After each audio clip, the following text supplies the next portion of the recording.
Morning all, hope you're well and welcome to another Rob-Botics talk. Right, so what am I talking about today? Well, I'm going to talk about gut health.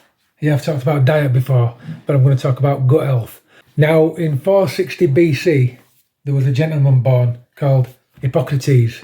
Yeah, and anybody that knows who Hippocrates is, he is the modern father of medicine. He was actually one of the first people to use diagnosis to diagnose illnesses and things like that, yeah. And he actually invented the Hippocratic Oath, which we're still supposed to use today, which basically means do no harm, yeah. Which unfortunately, when you look at the medical industry as it is today, with antibiotics, with statins, they are causing harm to people, yeah, because they're not curing them and they're not telling people what's truly wrong with them and they're not bringing people back to homeostasis, which is important. Now, what gets you to homeostasis? It's your little stomach bacteria, your little family inside your stomach, yeah? Now, when you're in the womb, you don't have any bacteria in there, apparently. It's empty, right? And then when you come down the birth canal, you gather up these microbes, yeah? You swallow them on the way out. And then when you breastfeed, then you get more microbes of your mother, yeah? And all the microbes that she's got throughout her life. Now, what people don't realise is, if your mother had a crap diet and all her microbiomes are dead and she's only got rubbish ones, then that's the only ones that you'll get when you're a child, yeah.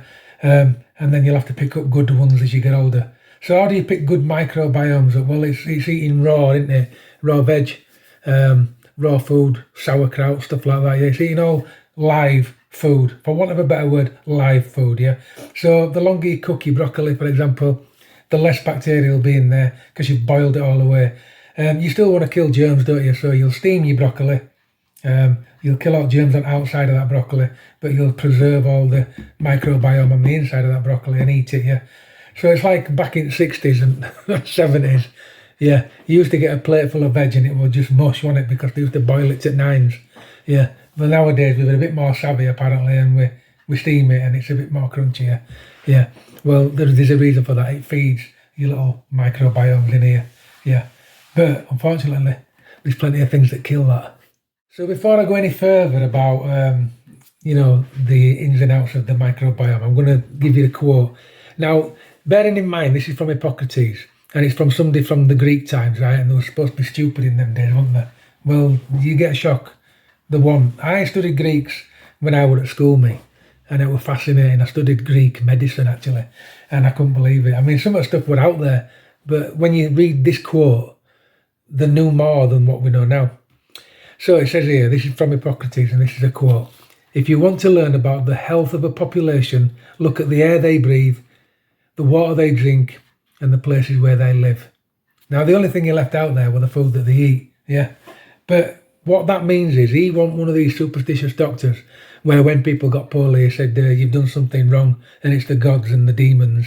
Yeah, he actually went out, evaluated them, and he used to actually look at them and see why they were poorly. And he realised it were outside influences. But another thing he realised quickly was that all disease starts in the gut.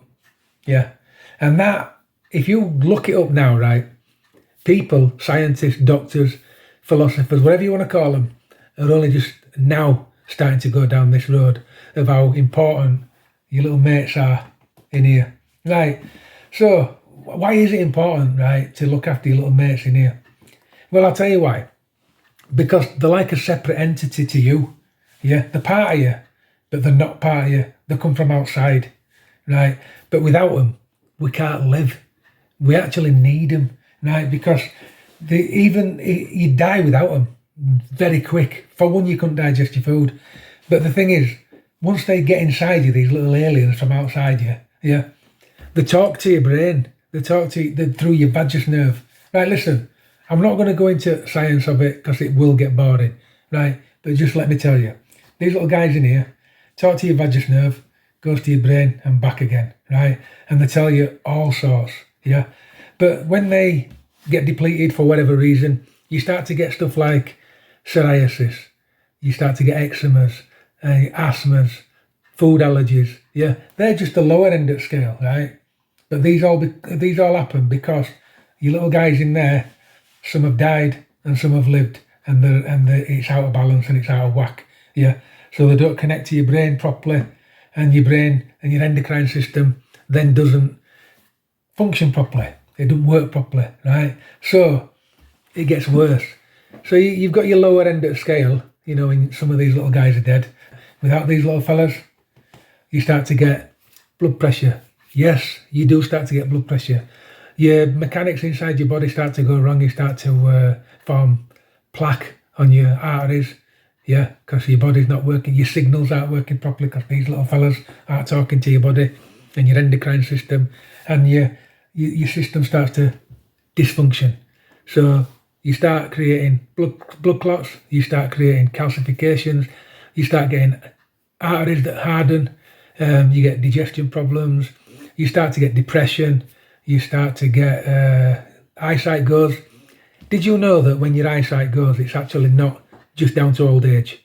It's actually a deficiency caused by your stomach.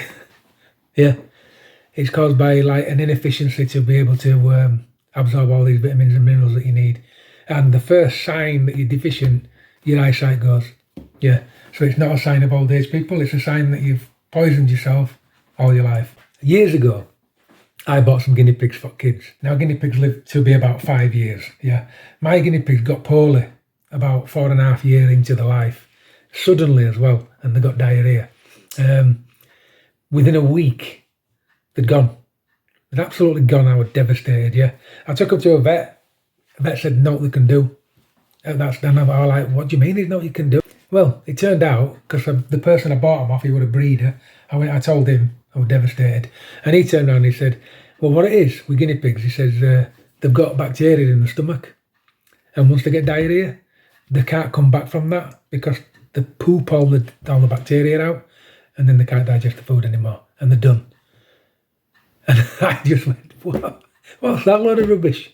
Yeah, it was true. It turns out it was true. And guinea pigs are a perfect example, right, of how important your stomach bacteria is. Because when they get diarrhea, if you don't sort it very, very quickly, like within half a day, they pull all their bacteria out of the stomach and they can't remake it. Like they can't get it back. They can't make it. They're kind of born with it, and that's it. Yeah, and it's something to do with the stomachs and how many they've got and all that palaver. Yeah, not going into it because I don't know. But yeah, it's something to do with the stomach. It's something to do with the bacteria going and not coming back. Right. Well, surprise people, we do that to ourselves every single day. Yeah. So when we drink something that's not, not good for you, like alcohol, yeah, that kills your stomach bacteria. Don't thank you for it.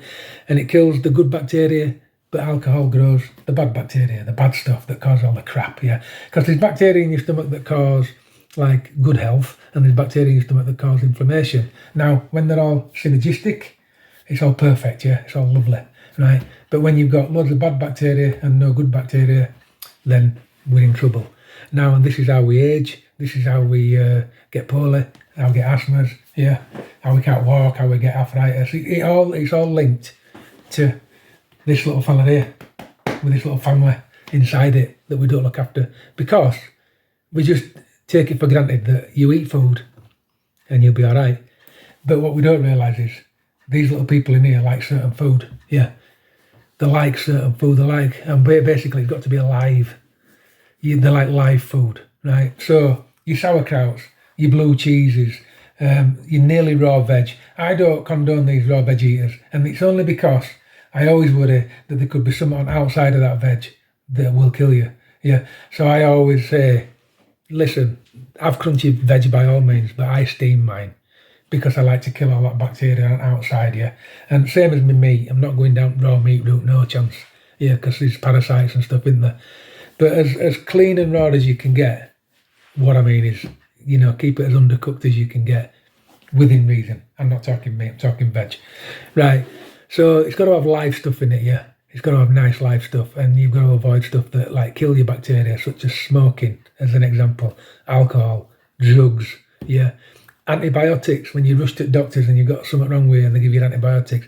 Antibiotics kill nearly all your good bacteria in your stomach, like that, and then you've got to get them back. And it's supposed to be good for you, yeah. Nobody knows this. Nobody knows this. But there's women, for example, they'll go with a UTI. to doctors, and he'll give them a load of antibiotics. Week after, they're running down for thrush tablets because they've got thrush caused by candida down there. And that's what happens. They get like the bacteria is all killed by your antibiotics. So then the yeast inside your body takes over, yeah, because it's like, oh my God, it's a free-for-all because it's not kept under control. Then it shoots down there, causes thrush. Now, it's not an accident. That's because your antibiotics have killed all your good bacteria. It's really bad. It really is bad. In fact, the less antibiotics you can take in your life, the better, right? Now, that's a worry because it's in your meat. Yeah, it's in your chicken, it's in your beef, it's in your pork, it's in everything, right? So why is it a good idea to put that stuff in your food when it's well known that it kills all your good bacteria? Because nobody gives a chuff. Nobody gives a hoot. Yeah, they're not bothered. Right, it's all that money. Feed your good bacteria in your stomach. Now, once you get it in this noggin of yours, that all your health is completely related to what you do to your stomach here, then you'll change your ways. Processed food does not feed your stomach bacteria. It kills it. Period. Right, so your fruit, your veg, your meat on bone, yeah, feeds stomach bacteria. It's all alive, right? So there's certain processed foods you can still eat. You can still eat blue cheese because that's alive. You can still eat truly, and I mean true, live yogurt, yeah, with no sugars in or not like that, just live Greek yogurt, right? You can eat all that. You can eat sauerkraut, but don't get it from the supermarket because if it's not in a fridge, it's been pasteurised, right? So you have to get unpasteurised sauerkraut. It's got to be from an health store. It's got to be in a fridge. If it's in a fridge, you know it hasn't been pasteurised. Yeah, it's good for you. But if it has been pasteurised, it's pointless. You're just eating salty cabbage without in it, and that's pointless, isn't it? What's the point of throwing your money away? You might as well buy live stuff.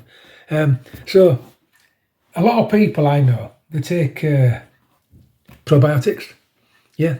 Now, it's a waste of money because you're throwing these into you. These are these little microbes that somebody grows in a jar. You eat them, they go down. There's no to eat down there, they die straight away, pretty quick as well. Yeah. They forget the prebiotic stage. Now, what is the prebiotic stage? Well, they'll just go out and buy tablets, prebiotics. Again, it's wrong because it's all man-made crap. Yeah. You get your prebiotics through the atmosphere, through the world around you. Yeah, muck, believe it or not, muck, soil, yeah, air, and food. But it's got to be alive. It's got to be like this. This is alive.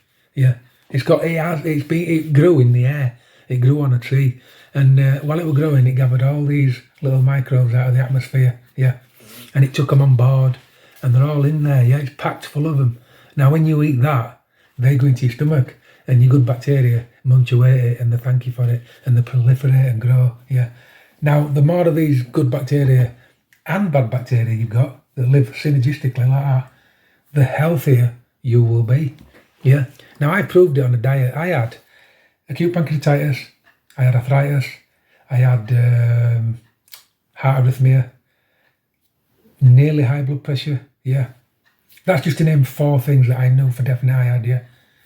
All gone, completely gone. Yeah, my blood pressure's normal, my arthritis, nearly gone. I'm not telling a lie, nearly gone, because I've gone down the road of eating chocolate again. Yeah, and my pain's through the roof, and that's the only thing that's changed, which tells me I'm right. Yeah, so yeah, it's your microbiome. Yeah, they talk through your vagus nerve to your brain and back. If they're healthy, then you've got an healthy endocrine system. Now, what does the endocrine system do? Well, do you know when you breathe, you don't really pay attention to your breathing, do you? When you blink, you don't pay attention to your blinking. When it's hot and your body's regulating its temperature, you don't pay much attention to that, do you? You don't pay any attention to your blood pressure. You don't pay any attention to your blood circulating around your body. You don't pay any attention to your liver function, your kidney function, any of that. You don't pay any attention, right? That's what your endocrine system does.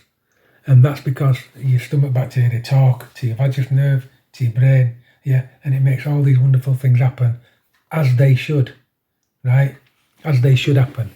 So, once you know that, it just makes sense to feed these fellas, doesn't it? Because these fellas are responsible for your health.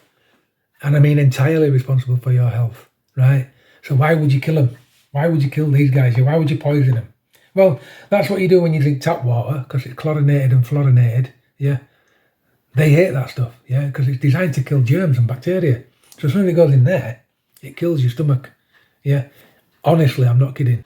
when everything's running hunky-dory, your endocrine system's running hunky-dory. Now, when your endocrine system's broke, this is when things start to go wrong. You get leaky heart valves, you get blood pressures, you get calcification of the arteries, you get cancers, all that sort of stuff. And why? Well, it's because these guys are dead. They're not talking to this anymore properly. Your endocrine system goes into dysfunction, yeah? So instead of healing inflammation, you make cancer. Instead of having a good circulatory system, it all goes wrong and you get leaky heart valve, you start blood clotting, you start getting calcification because it's broken, right? And if people realised the importance between your bacteria in your stomach and your overall health, then 100%, I've said it earlier on in the video, you'd stop poisoning yourself and start eating real food. And this is why it's so important to eat real food, and it's so important to eat local food, right? Why local food? Well, for one, you were born there. So all bacteria in that food, from the atmosphere, from the place, everywhere, yeah, it's local to you. So it's already inside you. You understand what it is. Your body recognises it. The more air miles it's got, if it's come from Africa and stuff like that, it's great, isn't it? We can get bananas from wherever. Yeah, but the bacteria and the fauna inside that fruit and veg that you're buying abroad isn't local to you. Yeah. So even though on the face of it, even though this is British, by the way, but if it wasn't British, on the face of it, that could be bad for me because it's not local. It's not got the bacteria and the fauna that my body recognises. It's as deep as that, people, as deep as that. Yeah. So you know, when years ago, when you went back before war, people, you'd go out into the countryside and you see out people in autumn time or whenever you're picking out berries. You see them picking crab apples, you see them making whatever they were making. The only thing they went wrong was when they made jam and put loads of sugar in it. But in them days, sugar was sugar, cane sugar. Yeah, it wasn't high fructose corn syrup, which again is a poison because it's fructose that's the problem. It's not necessarily the glucose. It's fructose that is a massive problem. Yeah. Now fructose is in fruit, but you don't eat like 15 fruits a day, do you? But you'll have a tin of beans that's got 15 big, massive spoonfuls of sugar in it. You know what I mean? That's what people don't realise. So, listen, go do some research on your good stomach bacteria and fauna. Get this fella sorted, right? And your health, well, you'll thank me for it, yeah? I'll see you later.